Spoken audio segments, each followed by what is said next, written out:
Oh, he's out of plaster.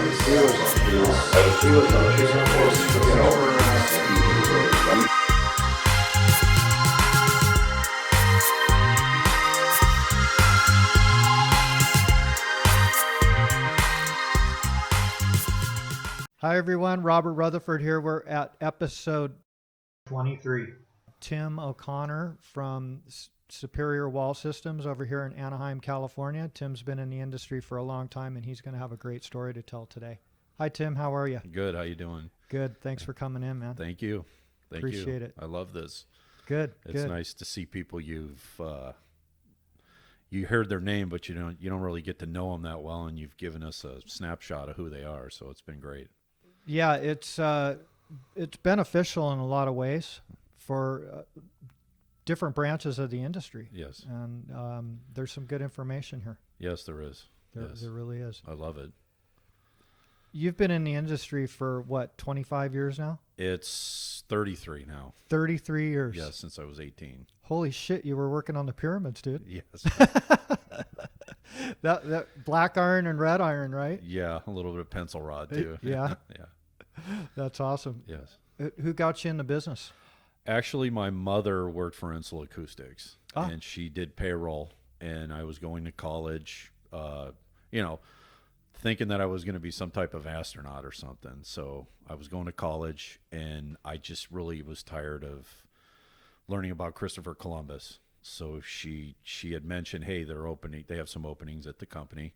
Why don't you see if you like it or not? So she was in payroll, and they brought me in for a brief interview, and lo and behold, like August 23rd, 1985, I started working for Insel. So That's a trip, dude. yeah. Most people that come in here, they remember their start date. Yes, it was. I remember working stocking ceiling tile because Insel had a acoustical ceiling in, so that was the first thing I ever did as a kid. 18 years old. So, yeah. In the warehouse or on the job site? On a job. It was at Fairfax High School. They were building hard lids in the ceiling and putting glue up acoustical tile. Got it. Yeah. Got it. Yeah. And they said, don't drop these fucking things, right? Yeah, they said I couldn't throw them around, so I had to stack them nice. So all the older acoustical guys, Yeah. Yeah. Wow. And so started at the bottom like everybody else, Yes. but they didn't have you on the scrap pile. They had you stocking. Stocking, scrap pile. I mean, for the very first, at that time, about the time you hit second stage, you kind of started to have your tools on, but I did my fair share of stocking and scrapping. I mean, Insel Acoustics kind of didn't believe in having companies stock for them, only the bigger stuff. So they did a lot of apprenticeship stocking. So they had you doing a lot of carrying and stocking and whatnot. So, back then. Which is good education. Yes. It teaches you how to handle material. Absolutely. Yeah. And it teaches you what it is, Yes. right? Yes. Because there's a lot of different stuff. Yes, you learn that lath cuts and this thin stuff, weep screed, cut your fingers off, and Yeah. you learn that really quick, and you learn how to handle this stuff, and then you learn what it is actually. Yeah. So, yeah. And that's super important. Yes. It Yes. really is. And Probably the most important for a young guy. It is. Yeah. It is. Yeah. So you got in as a lather is what you were trained for? I had a unique, background story. I got in as a drywaller, and I hooked on with a lather, which is Tom Van Schindel was his name. They were big with Raymond, and Tom came over at Insel, and I hooked on with Tom for some reason, and I was a drywaller, which he told me, don't tell anybody you're a drywaller, but I hooked on with him, and he was a lather. So my very first probably 2.5 years was with an exterior framing guy doing lath and papering and, learning the lath trade. Yeah. Which I was fortunate. And throughout those 2 years, he was kind of like, keep your mouth shut, you're a lather. So that's where I started, as far as that goes. And he's going back to him and the guys I've talked about. He was one of the guys that, if you watched him, he showed you how to be a journeyman. He showed you how to be a mechanic. He just didn't yell and scream at you. We hit the job 5:30. He was up, he was doing his paperwork, and he used to tell me, hey, don't sit around, go clean that game box on the third floor. So homage to him is, I appreciate the fact that I was around him. But yeah, he taught me the craft of lathing, which was beneficial later in life. I didn't realize it, but it was. So, but yeah. But I'm sure that you hung your fair share of drywall too. Yes, after about 2.5 years, I hooked on with another foreman, Dennis Powell, who, although people think he was crazy, he was very organized, and he was a ball buster. And he let me hang a lot of board. So because of my size also, you have, hey, put that kid on it. He's a big kid, let him hang the high walls. So I have my share of board interior framing too, which I was lucky. I had the exterior, and then the interior came along after. So yeah, it was nice. It makes for a long cycle on those projects for you. Yes, because you were able to, hey, put him outside, let him finish up. If there was loose ends in lath, I would go finish that up. And then after I was done, I'd run inside and, work on the inside. So it's nice. Yeah. Yeah. Apprentice school then was for the carpenters. Yes, at the time. Got we it. went to solely Santa Fe Springs. It was just carpenters. It wasn't the lathers. The lathers had their own. So, I was kind of at a disadvantage because I didn't have a lot of, studs were studs, but I was at disadvantage because it was more geared toward the drywall until we got to the lathing portion, and I was able to pull some guys aside and teach them kind of how to lath. My teacher, Oscar Meyer, said, hey, I know you know lath. Teach these guys, show them a little bit, because I'll work with these 5, you work with these 5 because you know it. So, but I got through it. Yeah. Yeah. Well, because you had the experience. So that, Yes. and Yes.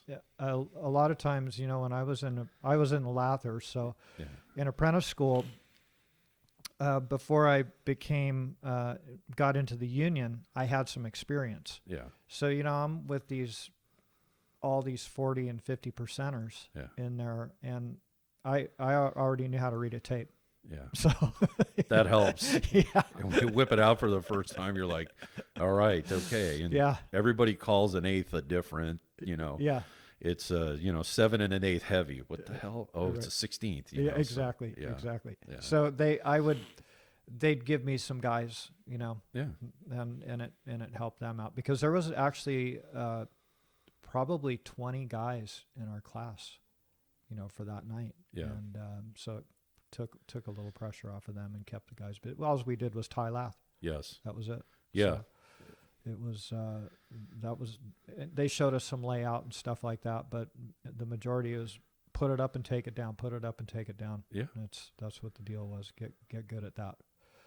So you went through it. You got you 2.5 years, 2 years for your apprenticeship. It was actually 3. I graduated, after the 3rd year, got my journeyman's card, and after that was just working, And for Insel, yes, the whole time. Yes, I spent 22 years with Insel Acoustic. No shit. Yes, I was fortunate enough to only probably have like 5 W-2s over my lifetime. So wow. Yes, I started as an apprentice, and like I said, I was able to work with really great guys. I had the interior, exterior knowledge. And I've even spent some time as a support guy on a fireproofing crew on a high-rise. So I was building scaffold, tarping, pulling up the standpipe, stocking monocoats. So fortunately, this company did from fireproofing all the way to acoustical ceilings. So we were able to touch a lot of stuff. So you don't think you're learning anything. I'm just putting the standpipe up and getting the hoses ready, building scaffold and tarping a building. And you don't realize as you're doing it, you're learning how to, okay, this is how long it takes to tarp. We have to bag the stairwells. I have to put the scaffold right. I have to have the outriggers right. We have to counterweight it right, and you don't really realize you're learning something. You think it's just, I can't wait till Friday. Right. So it's interesting. That company kind of, it was weird just being involved in that stuff. Yeah. How long did your mom end up staying over there after you got in? She was there for probably a good 2 years after I was 2.5 years. and something happened and she left. Got it. But my dad's the bright man. My mom's, for lack of a better word, she's an ass kicker. So the first day I came in, she goes, "You better not make a fool of me." And every time I went in, because she did payroll, I'd go visit her, and she'd say, "You're working hard." And I said, "Yes." It wasn't about, "Hey, I love you, give you a kiss." You're working hard and putting out, "Yes, Mom." So Yeah. and that's kind of the factory that Insel Acoustic was. It was working hard. Guys had to produce and work hard. But Yeah.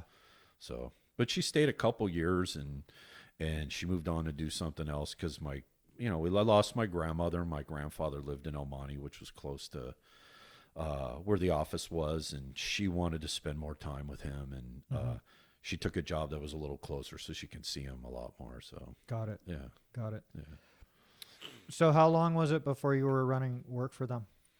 I had a brief stint because being with good guys allows you to do a lot of things, and I was fortunate enough to learn the art of suspended ceilings, hat channel ceilings. A lot of people didn't have that opportunity. I worked with a couple of lathers. Back then, suspended ceilings, the lathers would tie 8-wire by hand. And if you were going to tie it with a pair of nippers, you'd get your hand broken pretty much. So I spent a few jobs where there was big ceilings where I would get to run a couple of jobs, because of my hat channel suspended ceiling experience. So, I ran a few jobs when I was 6-stage where I'd have a couple guys and we were doing like the suspended ceiling portion of it after, it was hung, the foreman would left, smaller jobs, and I'd come in and do the suspended ceilings after the ratings were done. But right after I journeyed out, I only think I worked, and you hate to sound like you're bragging, but I only worked like 6 months as a journeyman, and then they started pushing me into running work. Wow. Yeah. Because of the knowledge of the interior, exterior, and You were valuable. I think I was. I mean, I stayed with one company for a long time, and that's usually the telltale. Yeah. Yeah. I learned from those guys. You have to do a little extra. If you want your shiny 90 to be there in the morning, you'd go get it because you were the one who screwed it up, but you still wanted to be productive. And, you learn that from those guys. So. Yeah. And so they taught you were paying attention to organizational skills. Yes. Of journeymen are not making you money collecting their material. Yes. It's got to be there. Yes. Ready to put up. Yes. No, they're installers. Yes. Right? Yes. So they taught you that. Yes. They taught us that you have to do a little extra and pay attention on the back end. Dennis Powell taught me, document what you did that day. Get ready for the day the next day. And take the time to be that way. Take 20 minutes of your time where I don't think, some of us, I didn't come, I was raised upper white middle class. So I had the opportunity to go to college, but I didn't have any formal training and organizational skills. But he would always tell you, take the time, write what you did down, keep a log, and then what do you need for the next day? A lot of times then you learn really quick, you had to be 5, 6, 7 days in advance of what you were doing. So Sure. He always ground that into our head. Take the time for yourself. You're running 10 guys. Make sure they're working productively, and then you can carry on and pick the pace up if you've done all your work, Yeah. turning in time, on time, all your paperwork, making sure that's, he made it an important part of it because that made you get the paperwork done and then you can work. And that's kind of how he was an ex-Marine. So I guess, a lot of people thought he was nuts, but he taught the regimen of that. And, And you picked up on it. I did. I watched, I learned, and, fortunately, unfortunately, you pick up on it. Yeah. And they're like, wow, that guy, he's organized, so, and then we're going to give you another job. So Yeah. Well, sometimes when they're drilling that into you, you're kind of saying to yourself, what the fuck is this, right? But when he's not there, yes, you pick up on what, like you were paying attention yes, to what the guy was teaching you and telling you. You just didn't need to use it because he was doing it, yes, and it shows you that you were paying attention and you Yes. were picking stuff up. Yes. You know, to move It- forward on that. It's important to perpetuate your knowledge. I try to tell guys it's in the setup. Some of the guys that you would talk to that worked under me, hey, he set things up, layout. It's in the setup. It's in the preparation. So hopefully I've passed that knowledge on. And you try to give everything you've ever learned to somebody, and hopefully they take it. And you know what? There's proof in some of the guys I've dealt with.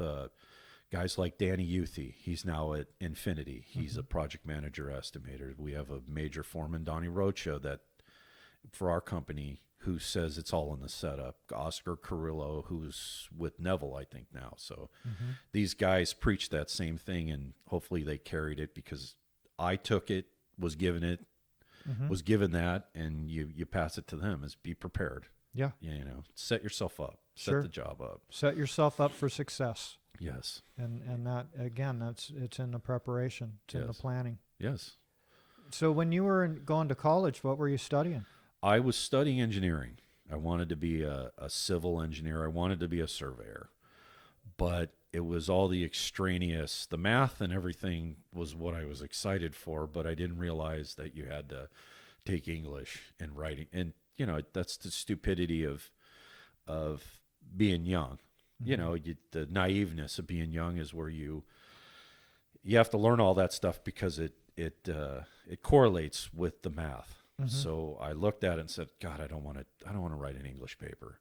I want to do civil engineering, but I gave up on it, which is unfortunate, but you know, I ended up here. So Yeah. I mean, it worked out. Yeah, it did. Yeah, It yeah. worked out. Sometimes shit like that happens, Yes. man. Yes. You know? Yes. So when you were running jobs for them, you obviously ran them for years, and Yes. then you became the general superintendent. What happened is I was running work. I was in the field, probably ran work from like the third year, fourth year I was in, like I'd said. Worked a total of 11 years, and then I was fortunate to work with Bruce Pasquale, who's now with Neville. Was a partner with Neville, and he offered the job to me to become an assistant superintendent. So I must have done something with him that he showed, hey, this guy's got the goods. He always told me that you're very well organized and you'll work well in the office. I'm going to bring you in, and that's when you really realize how much you don't know. New world. Yes. Yeah. And of course, when you're the lower level super, you get the night jobs. And, you know, I knew he was training me, although I was cussing him out. Why do I have to be driving around at night? I get all the crap jobs. You get all the good jobs. But he knew you do the crap, you muddle through it, you end up learning from it. And it kind of like a cat on a hot tin roof. So he was smart enough. I got to give credit to the guy. I mean, he ran a tight ship, and I worked under him as a foreman probably for about 5 years. And I learned a lot from him about preparation, grinding your guys and making them accountable. So, you know, you knew you were going to run out of screws. Why didn't you order them 3 days ago? Why didn't your guys tell you? You know, he was tough to work for, but on the other end, he ran a tight ship. So he brought me into the office, and I ran a lot of work. You know, for about 2.5 years, I ran all the smaller jobs, the night jobs. I used to say that it was the jobs he didn't want. So I was fortunate enough, because I was learning again Yeah. and not realizing Yeah. why I was cussing him out, thinking, why can't I get one of these big, sweet jobs? Well, you need to learn, you need to cut your teeth on it. So, Yeah. Well, he obviously was pretty buried with a lot of work to bring you in as an assistant Yes. superintendent. yes, he was. You guys It was the time. Yeah.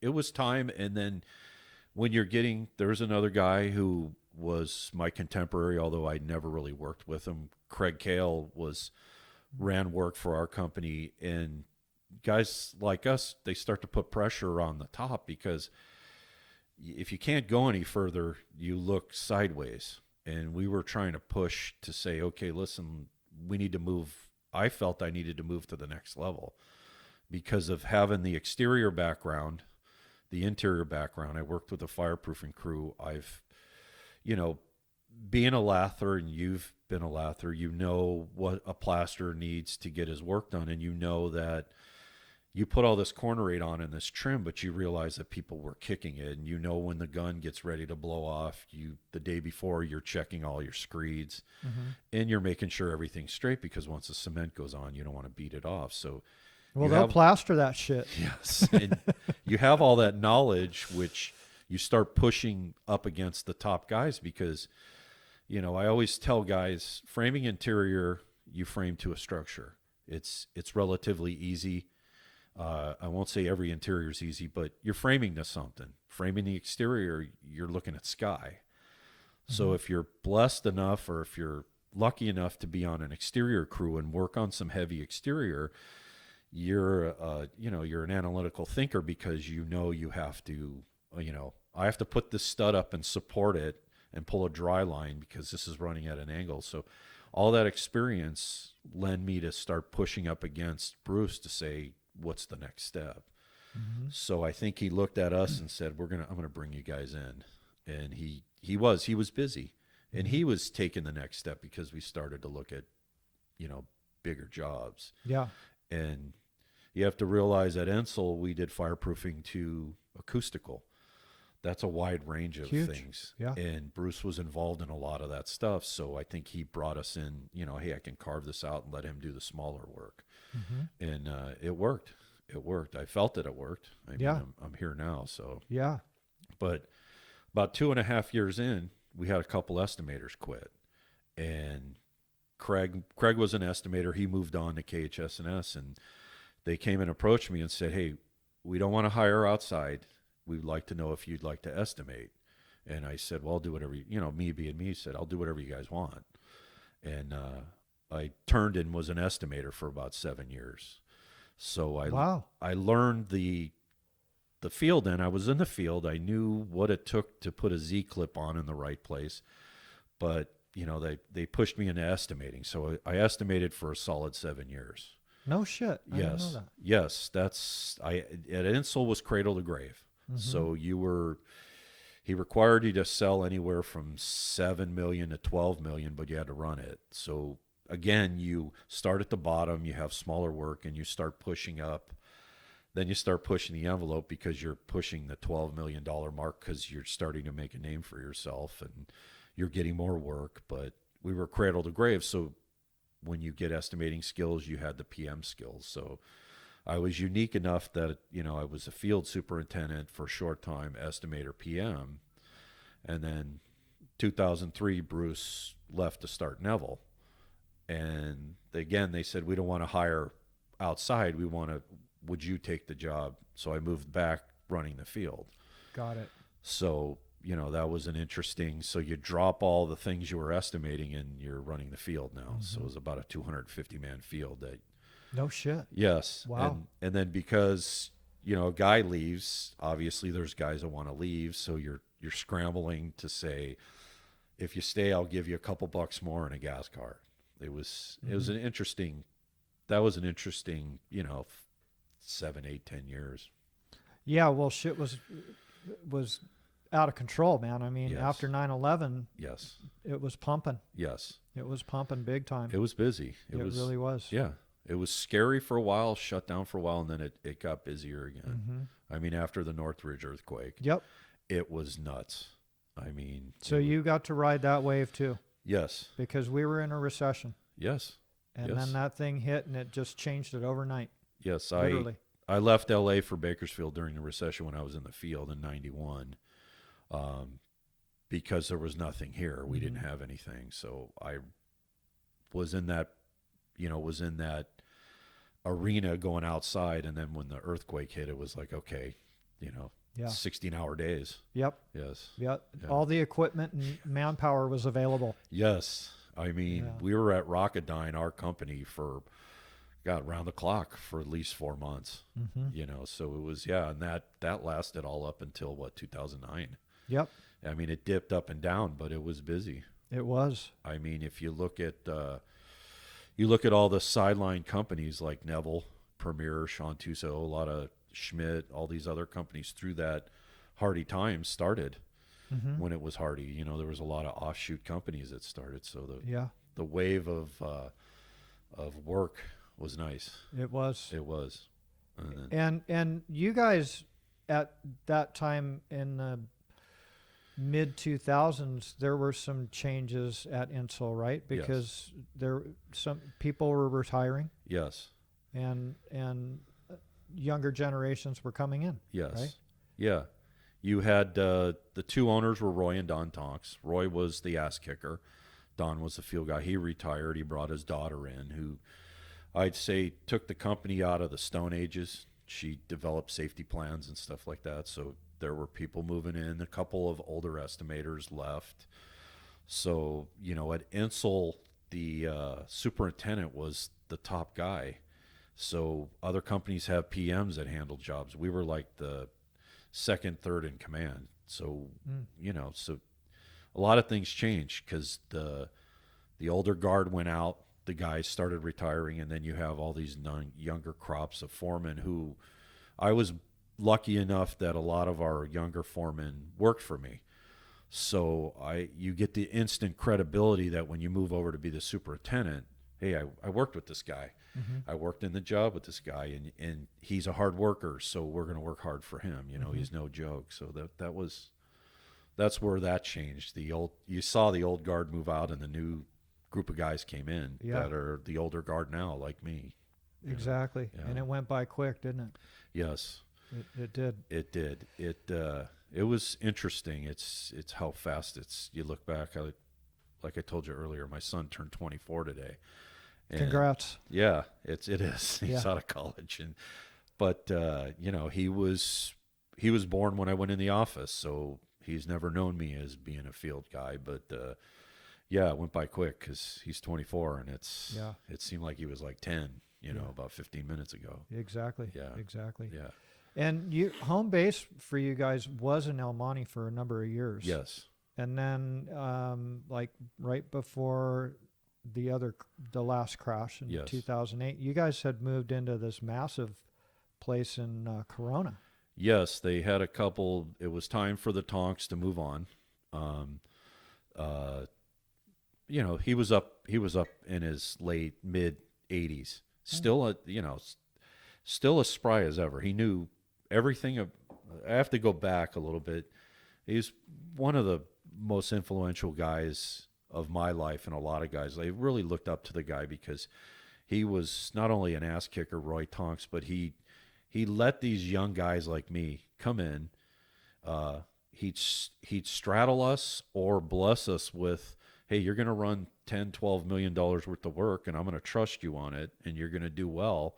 And they put your trust, they put this trust into you, and they let you make mistakes. They let you be a raving lunatic. They let you do all these things, and they watch you. You know they're watching because you know, like Bob Heimrel, you know Carl Raymond, you know the Martin brothers. You know they were watching these young guys, and they're keeping, and they allowed you to come in and grow from a young man to a you know, more of a leader in the industry. So, you know, paying homage back to Roy is he allowed us to do that. He allowed Bruce Pasquale to do it. There's guys, Mike McGee, some of the guys from Insull that a lot of people really, they don't know. Our company wasn't a common name, but we were a force to reckon with. I mean, we had a great field. We were very tight, and it pays homage back to Roy. He worked right along with you hard. He was one of those owners who didn't manage from afar. He was right in there with you, and it was nice to be involved in that. Him and his daughter and his family, they gave a lot of young men the ability to raise families and have a career. Yeah. And a lot of these guys are my age, which I have my 30 years in, and I know a lot of my friends in the industry have that time in, and we were lucky enough to be, you know, to be involved in a company like that. Yeah. You know. Lots of knowledge, man. Yes, but and watching you, but not crushing you. yes, So yes. there's a balance there, right? There is. You know. and hopefully you took that with, because there's people that, come and ask you a question. You have to take the time. Yeah. Let me hold on. It's going to be a 20-minute explanation, but I want to tell you why. And they did that too. Although they did kick your ass, you would get phone calls. What the hell is going on this job? When you going to be in? That means come in right now. I want to go over this damn job because it doesn't look good. And then you'd look at the spreadsheet, the extra work, and you're like, okay, we're on track. Okay, I just was a little nervous. And you'd get your butt kicked sometimes. So, Well, it sounds like you, from the very beginning, they taught you to document what you were doing. yes. And it wasn't Yes. You could go to your notes and you could say, I had this guy here, Yes. and he was on the south side of the building on the 5th floor over in the corner there, and this is the work that he did, Yes. and this is how long it took him. Yes. They drilled that into us. Yeah, and And, that was all before computers. Yes. It was all Yeah. paper driven. Yep. You had a massive 3-ring binders that you took with, when you were done, and you kept them at your house Yeah. because you knew something might happen. Yeah. Why was this wall built here? And you're like, holy, what did I do? And you're going through notebooks. Yeah. Yeah. This is why it was an RFI. Now they could search it on the, online with all these Sure. programs. So, Sure. but yeah, Insel in '07 sold to a group of investors, and we moved to Corona. And, unfortunately, it was just a little different than we were used to. When you have this father figure like Roy, and I think that's something I regret, where it's hard to break from what you're known. And I did run the field, and I did everything I possibly could to make the company successful, but I think I could have done a little bit more to make the move a little bit easier, and I do regret, because of, I guess you get a little cocky, and thinking now back then, which is 12 years ago, that I could have made it a little easier on some people, but you learn those, and hopefully you learn that lesson and you refrain from doing it again, and you have more of an open mind to say, hey, there's hundreds of guys doing drywall, and there's hundreds of smart guys, and they all bring something. It may not be, there's always the term the Insel way. They may not bring that way, the Insel way, to you. You have to learn another way, and then you realize, wow, these guys do it better. Yeah. Or there's, why didn't I listen? So, but yeah, the company, we ran for I left in 2010, and the company ran, and then the recession, like everybody, it took everybody out. Yeah. And where the old guard, like Roy, he probably would have weathered it, because he was of the old school of retained earnings and will weather the storm.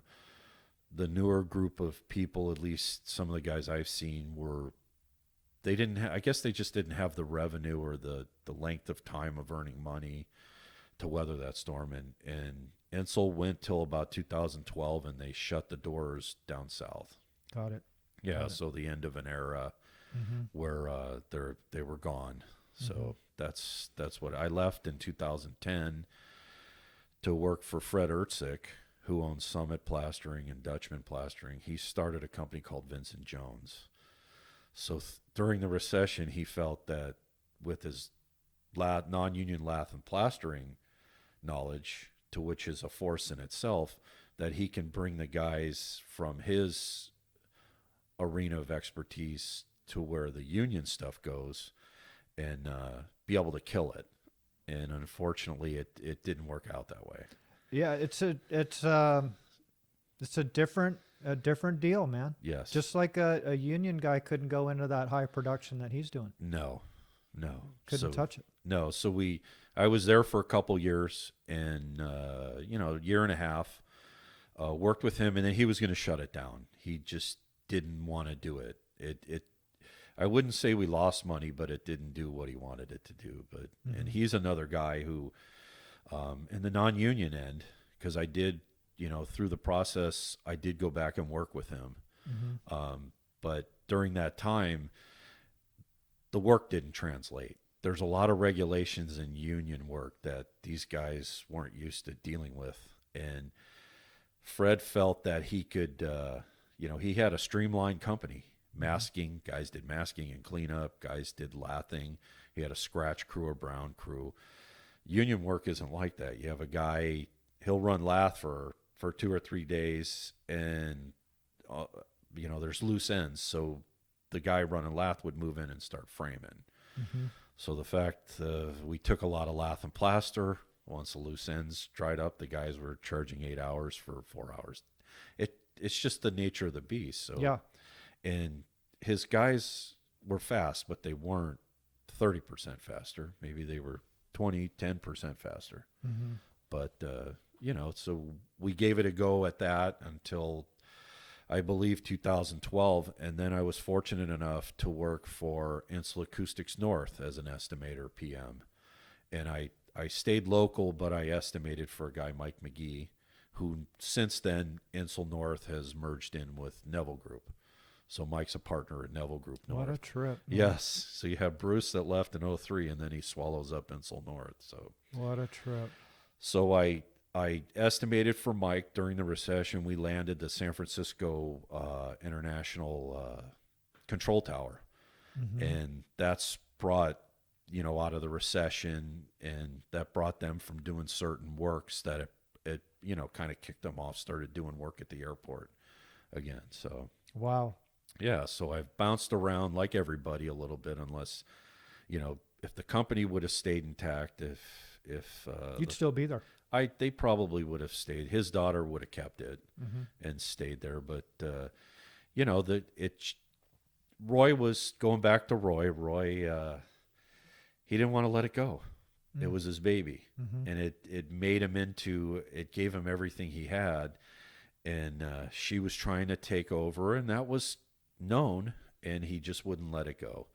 And she finally said, well, I'm not going to be able to get this. And she would have kept it going because she's a smart lady too. Mm-hmm. And she was willing to keep it going, and she liked the business, but she left. And then, he obviously was in his mid 80s, and the right deal came along. And so, Wow. but they sold the South, they sold the North with the separate partnership. And then, like I said, I went 2012 to 14, I went to work for Insel North, because the guy who ran the shop up there, I knew him since I was an apprentice. When did they when did they open that operation up there in Northern California? Northern California, God, I want to say it was Mike McGee was in Hawaii, and they shut down the Hawaii operation because it got slow there. I would say, God, I was an estimator because that was my territory, because I did a lot of work up north. I would say it was like 1999, 1997. And Wow. they had a northern division. We had the acoustical ceilings at boarding area A at the airport, and the company that had the drywall couldn't bond the drywall, so they took over the drywall, and that kicked off, everybody was busy back then. That kicked off their company up north, and they started the northern division, where Mike carried through all the way till, I believe he sold in 15 to Neville, or merged with Neville. I don't know how that Got it. went about, but You had a Mexico division too. yes, we did a job in Mexico. We did a couple hotels in Mexico. Did you work down there? No, Mike McGee, the guy who was in Hawaii.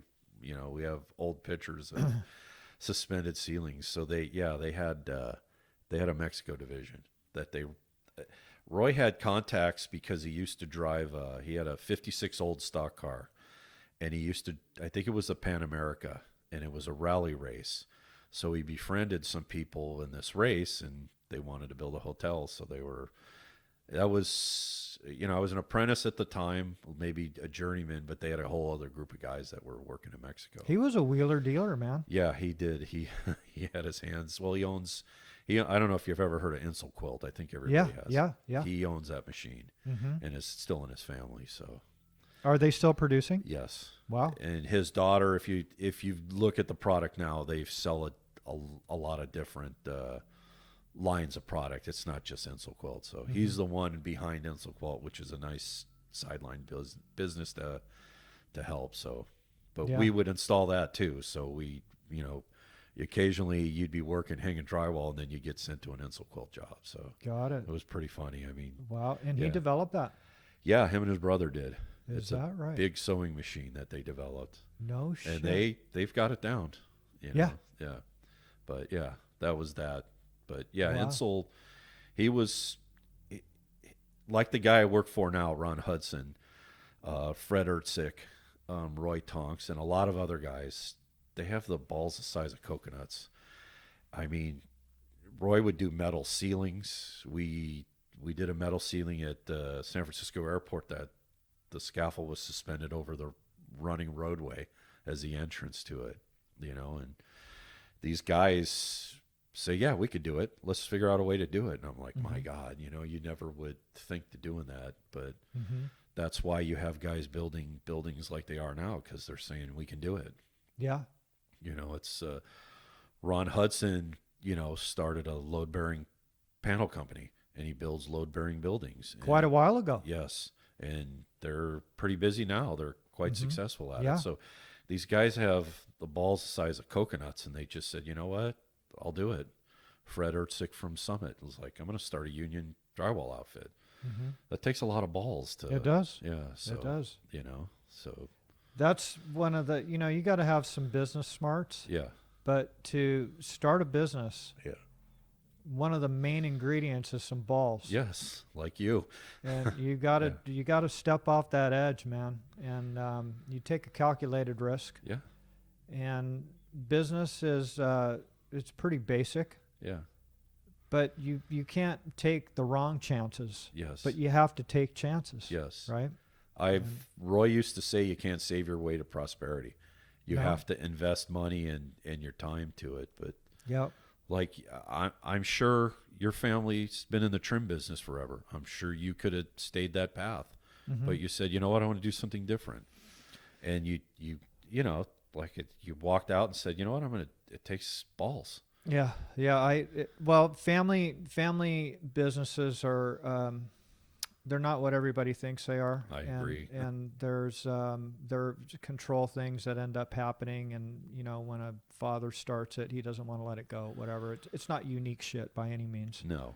You know, and they all have their own dynamics, Yes. but a lot of them are very similar. Yes. You know, to what's going on. So, you know, again, I had to take the chance. Yes. And I had a great teacher. He taught me how to run a business. Yeah. And, you know, I was never thought that I was ever going to lose it. Yeah.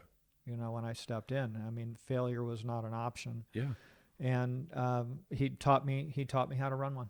Yeah. And I used all of that to make it happen. Yes. You know? But again, we were only in business for 2 years, and then we went into the Depression. Yes, which was scary. And it was you had to be quick on your feet. Yes. And make sure that you didn't spend too much money. Yes. You know. I could see it. Yeah, because a lot of times what ends up happening is you get in and you're successful out of the gate.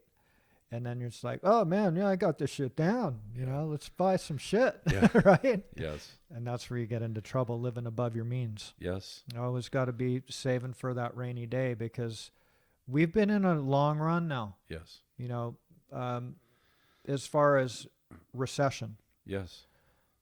but it took a long time for it to really bounce back. You know, the stuff was going up and down and up, and it never just went up. Yes. But since 2016. I believe you're right. It's It- about 17 or 16 where it just is shooting upward Yep. all the time. Yep. And it was rocky. It was. Yeah. You couldn't get your footing, you know. Yeah. So everybody was still very cautious. Yeah. And now we're doing good. Now, but on the other side of the coin, now you can't get the men to put the stuff up. Yes. Or Yes. qualified guys. You're in a position where your backlog is tied to a man loading sheet. So Mm-hmm. you're plugging jobs and you're telling yourself, do we really want this? Do we want this with this guy when we have this one with this one? And this starts in July and it's going to be 30, 35 guys. And that puts us over this number. And do we really want to be over that number? You Right, know, and that's sure. where you're at now. Yeah. And you're trying to keep the balance of keeping your clients happy, which, you know, you have some core group of clients, but some clients are reaching out to other people because maybe you were a little busy on the job, it didn't get as much attention, and they're a little bit miffed, and they know that people these days will be able to give them numbers. So it's that balance now. It's the guys. Yeah. It's, and it's different now. I know when I ran the field, I yelled, and I got my point across, and you're you're lucky enough that we got away with it. And I don't know if it's right or wrong. I think it's right because I got yelled at. But it's different now. I know you can't drive guys like you used to. Right. I drove my guys, and they drove their guys. And, we had a unique company where we brought guys in. We tried to give them, when I ran the field, we tried to give them 6 months on the lath pile, teach them how to do trim, put them on the corner bead. We had guys doing a lot of things because we wanted this diverse company. If we had to switch guys we could take 15 guys from the inside and lath an elevation if it was ready. Yep. We would suffer a little on the inside, but then we trickle them back in. So you don't have that now. I think guys are coming in, they're going on towers, they're learning drywall, and they're popped out as a tower guy. And but that's what you have to do now because, you need 300 guys, you need 250 guys, 400 guys. I mean, we've been up around 320 guys where it's like, we just can't get guys. We would, hey, this is ready, what's going on? We can't get guys. So it's, you have to spend a little overtime to keep the client happy. So well, you don't want to lie to your clients and say, yeah, man, we can do this. And yourself, this stuff it seems like it gets delayed more now than it did back in the day. Yes. Too, right? Yes. Oh yeah. Yeah. I touch a project estimating wise at least 4 or 5 times before it actually becomes a contract or before you lose it. And back when I was in the field or even just out of the field, it seemed like things were more developed. So yeah. What is your role over there at Superior? Right now I'm chief estimator. My predecessor, Greg Smith, left to start Mirage in Vegas with Sean Martin. Yeah.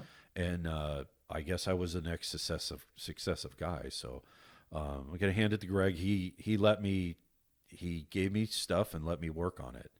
And I think that was a benefit to him as well as a benefit to me.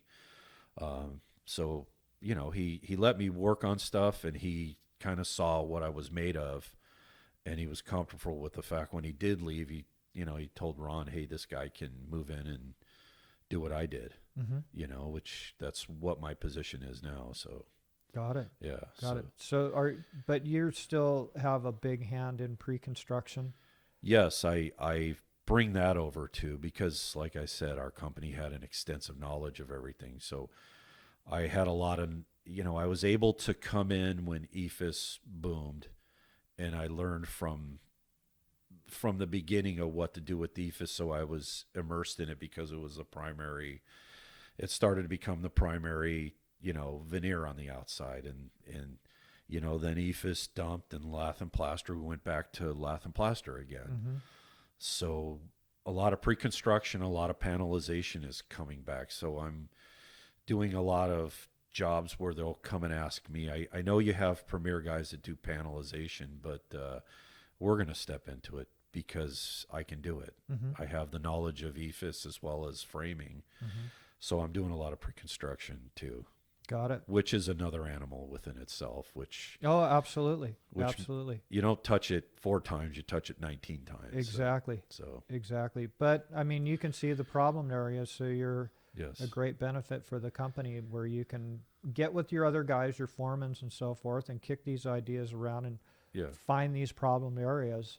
And the thing is flying panels on the outside is pretty simple, but load bearing is a little different animal. Yeah. Yes. Right? There's a lot more to it. A lot more panels are one thing. I mean, you pretty much are, you still get inspected, but you're still doing, but load bearing, you have more eyes on it because it is the structure of the building. So yeah. And you guys have done some big ones. Yeah, they did Montecedro in Pasadena, which was huge. Yeah. And they're out there. They're not as prominent as you'd think they would be based on what everybody's building pods now. And there's a lot of kind of like container stacking. Yeah. Like Mortensen there's doing a job in LA that they're basically stacking like containers on. They've done one in Seattle, but they're doing one in LA that's 11 story. They have a 21 story. Another company's doing it in San Francisco. So you're seeing the modular shit, the modular stuff come right about. So, and the interiors are completed.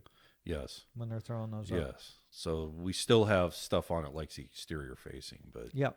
But you're seeing a lot of stuff like that. So a lot of companies are moving in that direction where they have a branch, like we do, a couple of us work in that. Sometimes we get modular stuff that we have to put numbers to, which is a complete thing in itself because we know more about what needs to be done than the person giving us the information, meeting with architects and stuff like that. So, right. But I guess you go where the money is. Yeah. I'm more of a stick frame guy. Maybe I'm part of the old guard. I definitely can do modular, but we'll see where it goes. Yeah. It's gaining traction, but it is. It is. I mean, there's a lot of stuff that's out there that they're making it like it's this brand new thing. Yes. We've talked about it on the podcast when they were doing this shit in the 70s. They were. I mean, they were. But it was all exterior. It wasn't. There was no load bearing. No. It was all just facade. I worked with the Van Schindel family with Raymond for about 3 weeks, and we worked on his father. Tom's father was flying panels, plastered panels on the outside of buildings. So he was a panel guy for Raymond. So I worked on a rockcrete job or a. It's like they called it rockcrete. I don't know the technical name, but that was panelization back then, and it's different now. It's it's modular, or is it inside, or is it pods, or? Well, the other thing too is that's different now. Is now they have all the slip and drift and all that bullshit, and back then it was a hard connection. Yes, and we were fortunate enough to come in with that in the 97 when the building code changes, as far as drift and slip. And we were fortunate enough to ride through it. And when I have a couple younger estimators, the drift part really escapes them. So you really have to dig in and show them. And a lot of guys can't, neither do I. I mean, I understand you have to drift a building, but some of them can't believe we're going to break this 4 floors. Yeah, it's going to be 4 separate walls around the building with the joint with the 2-piece in it. So it's a lot of it, they can't believe it, and then now even the slotted slip track, you have max track where you have slots in the track where you have to make sure you hit the slots and you can't solid attach it. So, so we wrote in on all that. We wrote in on all the eifs and a lot of the 97 building code that have changed. And then we crossed over the UBC to the IBC. Now everything's ASTM driven. So you're where the UBC would give you what you needed in plaster as far as curing and what you can do. Now it's ASTM 1063 and C926. So you're in the ASTMs more because the International Building Code follows that. So we were fortunate enough to ride in with that, where someone coming in now, well, look at the building code. Well, no, you just need the ASTM, and and that's not the building code. Yes, that's like the minimum standard. Yes, but everybody refers to it. Yes, so it's a trip. And I've been fortunate enough to become a voting member because the ASTM and the International Building Code was East Coast based. So you probably know, with working with the Brian Stanley and Darren over at the TSIB, there's more of a dominant force in the West Coast voting on things that we need that the West Coast has that the East Coast doesn't have with the way control joints are being put in. So there was a representation on the East Coast, but now there's a West Coast. Yeah, well, what's weird about it is they're trying to accommodate the whole nation on one, which is very, very difficult to do because we don't deal with hurricanes here and they don't deal with earthquakes over there. So there's got to be, and then, in the middle of the country, there's some freezing. Some freeze thaw stuff that Florida or California doesn't have to really deal with. So it's to try to make it a universal division Yes. is very difficult, and that's where the heads start to bump. Because you're a voting member too. Yeah, I mean, yeah. exactly, and Yeah. it's pretty difficult It is. scenario to be in. Yes. You know, there's a lot of talkers in there that want to put their opinions out, and Yeah. Yes. and the thing that's weird about it is everybody. It has to be 100% vote to make Yes. it go through, Yes. and that's difficult. I don't remember who it was, but I struck down and made a comment of providing mock-ups for drywall finish. And I said, you guys put in the ASTM, and then we're going to have to do it.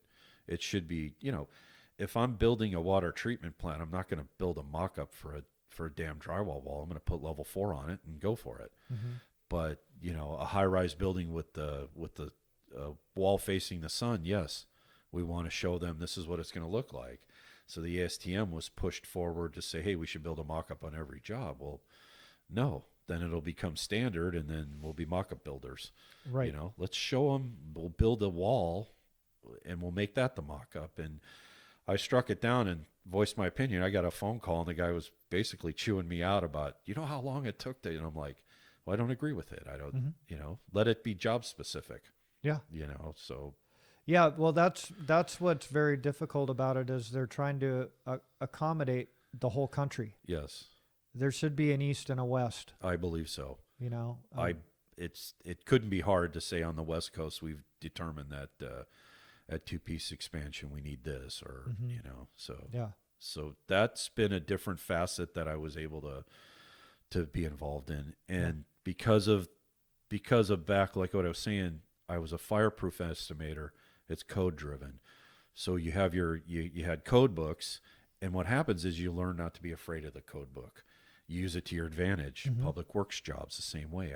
I tell guys, my estimators, that public works, you have plans and specs and the architect. So if it's not in the plans and specs and you decide to bring some wing ding thing in there, that DSA stamp is harder to get than pushing a baby out. Mm-hmm. So they're not going to change things for you, where a job that more negotiated, you'll be able to, the code book is still followed, but they're not going to say the expansion joints need to be in at 144 and 100, and the ratio needs to be 2 to 1. Mm-hmm. And then you have to prove to them, hey, you don't want on this 2-foot plaster soffit, you don't want an expansion joint every 2.5 feet. Right, And they, whoa, well, that's what you're pushing. So, right.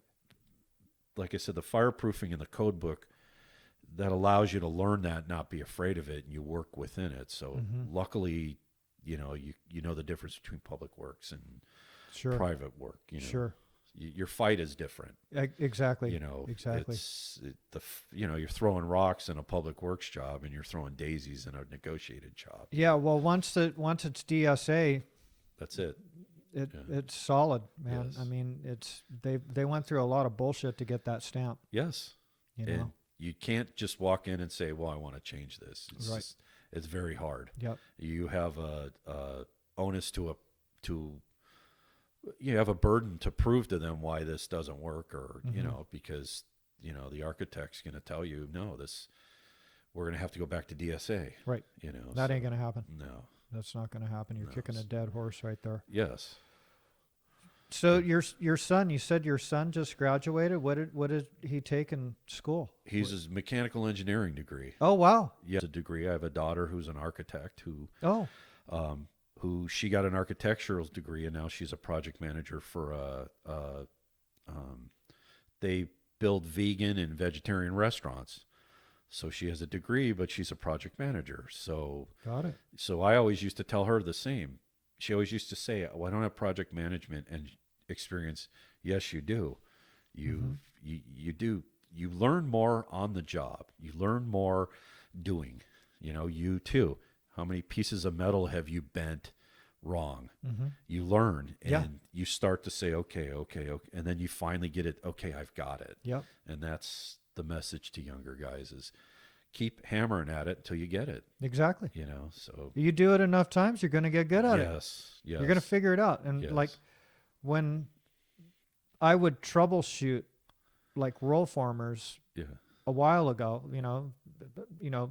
I would say 17 years ago, 18 years ago, when I was working on some roll formers, Yeah. I would get frustrated because it's a black art. Yeah. Okay. There are no books on that shit. Yeah. And metal has different tensile strengths and hardnesses and so forth. And I would just say to myself, I'm not going to let a piece of steel kick my ass Yes. because the machine doesn't have any brains. Yeah.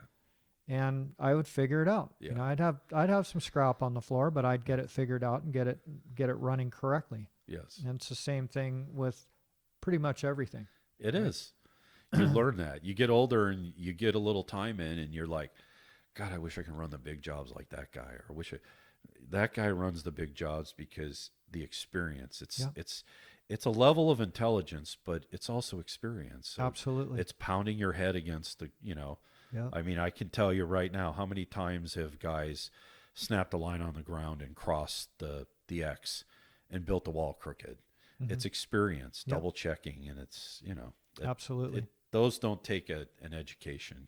No, that you got to have the years. Yes. You got to have the years behind you to Yes. make that stuff work. Yes. So I know in the field, I haven't run the field for a while. I've been, basically 2010, but we constantly wanted the younger guys doing things, get them, find, they'd float to the top. A guy, he's good at lath. Mm-hmm. Do you want a lath? Yes, I want to keep lathing. I really like this. So, and you'd see that in young guys. Yeah. Yeah, for sure. Yeah. For sure. So what do you do for fun?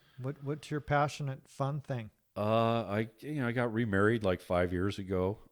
My new wife has never had the pleasure of owning dogs, and because I had 2 kids, we had every animal under the world at our house. But we have 4 dogs. We hang out with their dogs. I do play ice hockey with my brother. Still playing? Yes, not so much. I've taken a little bit of a break, but I will start again at the end of the year. But we play in Burbank, so I do that. Playing over at Pickwick over there? Yes, that the Kings just bought, so they redid the thing, so it's a Wow. lot nicer. The dressing rooms are still marginal, but Yeah. but the ice is a lot better. But I do that. I mean, we travel. We like to go to different places. National parks is one of our big deals. So, but I get divorced, and the recovery of everything, and bought a house in Whittier, so it's a 56 house, and we're working on that too. So I wouldn't say that's fun. That's more of That's tough. yes. So you don't have to get it done in 2 days. Mm-hmm. You're going to be there for a while. Just take it piece at a time. So Yeah. but hockey, the dogs, farting around with the dogs, and doing construction at home. Yeah. Living it and then doing it at home. All right. So you played hockey for a long time.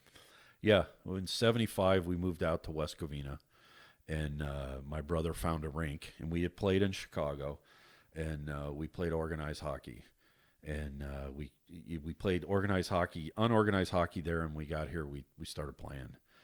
So since 75, we played hockey. Took a little bit of a break here and there, because when you're in the field working and you have a family, you can't be playing full contact because you need not to be hurt. Yep. You need to be able to climb a scaffold and stuff. So, played sporadic through. I played semi-pro, which was more of an elite beer league, I would say.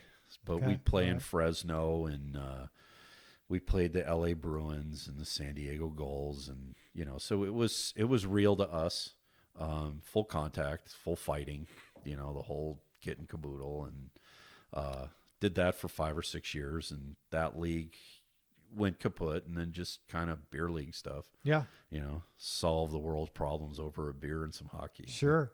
Sure. Yeah. You were saying that you run into Tony Perry playing? Yes. One of the guys I looked up to my whole life is there's a group of guys, Blair Plemons, who's in the trade. He's an acoustical guy now, I believe, but Tony Perry, Danny Loy, a guy named Stan Gomes, the West Covina Ice Hockey Club. They had all these older guys that we looked up to, and Tony Perry, I knew he was in the trade because I knew that after he had left, but he was one of the guys that we looked up to when we were little kids because he always treated us with a lot of respect as little kids. He could have just brushed us aside, but obviously you see where he's at now. That's because Tony would take the time to teach us crap and not just smack us around. You know, they would come out and help us work. So you see, because I think he was a teacher in the union. Yep. He has been a foreman for Standard, and you know, he's been a big time foreman. So obviously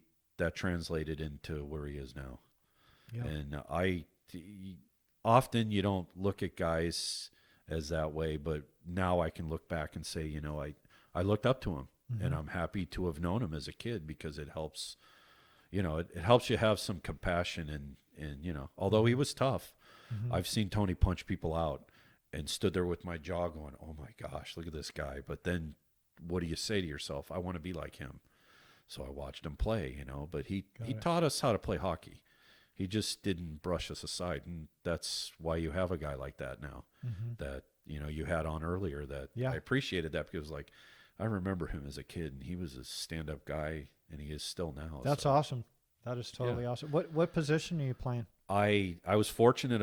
I played defense. And then I got moved to center, so I had a lot of center experience. But hockey of old was as soon as you reach 5'6", oh, that kid's tall, put him back on defense. So, you know, Larry Bird was tall, and you had all these, or not Larry Bird, Larry Robinson. So the tall guys played defense, so I played defense pretty well. So you're a damn good skater.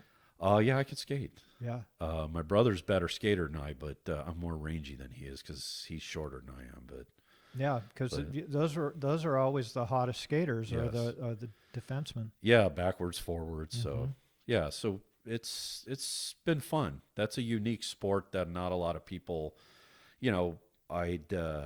You'd be at school, you play hockey, you know. Yeah, you know, not in SoCal. Yes. Yeah. So you know, because your family was around hockey, you know that I played. Yes, the unique group of people that would go to the Forum and watch Marcel Dion and Whitey Whiting and Rogie Vachon and knew the true greatness. And that was something that you did. And your friends that didn't play sometimes would come along, and then they ended up playing street hockey because they liked it. Yeah. You know, so yeah, it takes some skills. It does.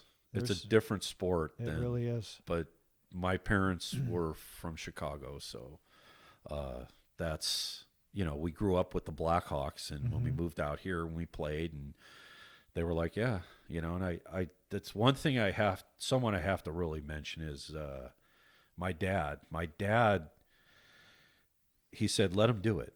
Let him play hockey. You know, my dad would let him go hiking. My dad let us do, which I think the prominent person in my life, he doesn't get enough credit for. He gave me that ability to, don't be afraid of it, go do it. You know, you want to ride your bike to the beach? He worked at the Floor Corporation. So he worked in construction, but he was a propeller head. He was a computer guy. But he'd say, ride to the beach. I'll pick you up on the way home. So we ride down Beach Boulevard from like Whittier area.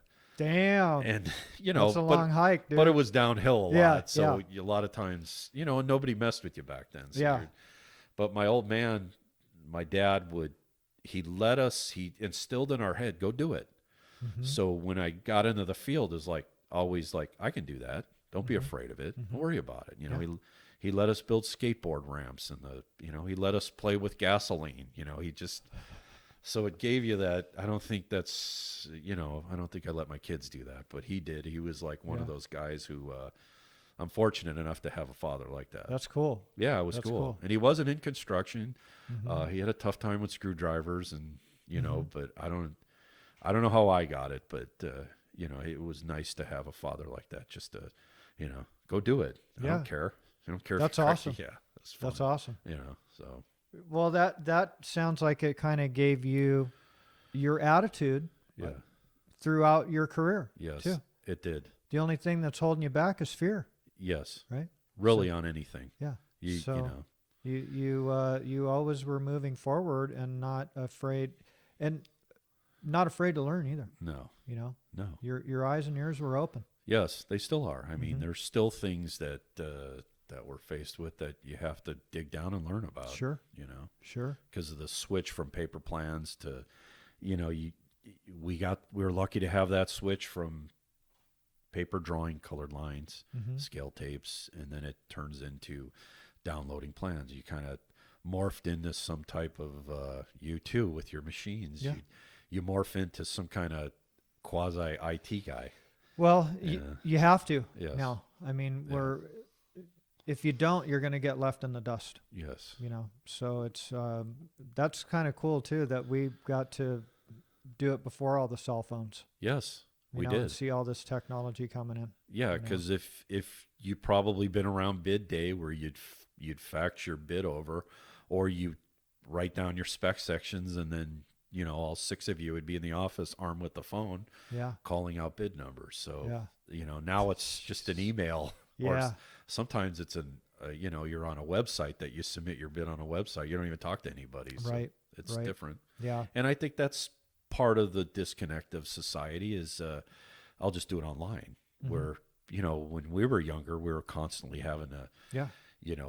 when you were with your dad's company, you were on the phone all the time. Exactly. Hey, Rob, I need 60 pieces of this stuff. How quick can I get it? Exactly. And then the phone call back. Mm-hmm. And you have that little bit of a disconnect now where, like, even layout, they have robots or they have lasers or, machines that do layout, where we were like, how do I strike this arc? Well, you're going to have to go across the street, strike a 250-foot arc. Right. Yeah. Well, how do I bring that inside? And then the old guy would say, strike the arc on a piece of drywall or a piece of plywood and bring it in and connect the dots. Right. And you're kind of sitting there going, and sometimes guys would say, well, we'll strike the arc, but it's like 60 feet long. We'll screw a bunch of drywall together and strike the arc on the drywall and then bring it in and lay it out. Simple solution, but you're like, oh, okay. How come I didn't think of that? Yes. And you weren't a math genius, but you're like, okay, I could strike the arc and I could smart enough to do all that. But Yeah. to get it inside a building where you have to go through a bunch of CMU walls, and then lo and behold, you connect the thing and you're like, yeah. Yeah. And you're thinking to yourself, yeah, look I put this, this wall got laid out, but you realize it was some other older guy telling you, hey, you're doing it wrong. Just go out and go do it this way, and don't use a steel tape. Get some piano wire. So you're going to get piano wire so it doesn't stretch as much, Yeah, or, yeah. it's just All that little stuff. Yes. All that little stuff. Yes. Dude, this has been awesome, man. You have a great story. You have a really great story and a lot of history in the industry, and super open-minded with all this new technology. Still learning. Yes. We're both still learning. Yes. And open to it, and it's been a lot of fun to have you in here, Tim. This has been great. I really appreciate you doing this, because I get to meet people that I've never met before, and I meet them, and I've heard about people, and it's like, that's what he looks like, or and you get to, you get to kind of listen to who these guys were, and I've never met Mr. Heimrel, but I got to listen to him, and I've heard so much about him, and he's one of those captains in the industry. Yeah. And I've worked with Jim from Caston for a brief period of time. I talked to him on the phone when he ran the field for Clint, but then you get to listen to him. So I appreciate this, and I'm glad to be a part of it. Well, thank you. I never would picture myself sitting here, but if I can offer anything to anybody, it would be, it's nice to be here and be someone who at least has a story in the industry. Absolutely. Yeah. Well, nobody's done it. Yes. So I know. here you are. Thank you very much for Yes. taking some time out of your day to do this. Sorry I talk so much. No, dude, Yeah. that's what this is all about, Yeah. man. You've had a great story. Thank you very much. Very cool. All right.